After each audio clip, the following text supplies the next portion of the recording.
Hello, আসসালামু আলাইকুম। সবাই কেমন আছেন? আশা করি সবাই ভালো আছেন। আর যাদের দিনটি খারাপ যাচ্ছে তাদের জন্য আল্লাহ তাআলার কাছে দোয়া করি তাদের দিনটি শুভ হোক। আজকে সন্ধ্যাবেলায় এলাম। দেখেন সন্ধ্যার আবহাওয়াটা কত সুন্দর। একটু পরেই সূর্য ডুবে যাবে। এখানে চারিদিকটা দেখেন কত সুন্দর। দাঁড়ান একটু ব্যাক করে দেখাচ্ছি। দেখেন কত সুন্দর চারদিকটা। একটু পরে সূর্য ডুবে যাবে।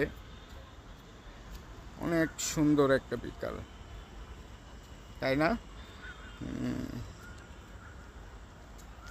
অনেক সুন্দর একটা বিকেল। আড্ডা দেওয়ার জন্য আসলাম, কিছু কথা বলার জন্য আসলাম। নিজেকে নিয়ে থাকেন, নিজেকে ভালোবাসেন, নিজেকে রেসপেক্ট করেন।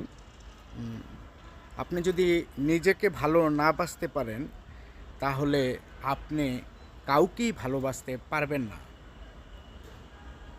নিজেকে ভালোবাসা বলতে বোঝায় নিজেকে নিয়ে থাকা, নিজেকে নিয়ে ভাবা, নিজের সময়কে গুরুত্ব দেওয়াকে।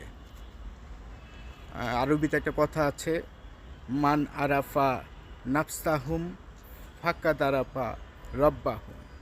যে নিজেকে চিনেছে সে খোদাকে চিনেছে, আর যে খোদাকে চিনেছে সে তার রবকে চিনেছে। তারপরে বিখ্যাত শিল্পী আব্দুল আলিমের একটি গান, তুই চিনে নে তোর আপনারে ও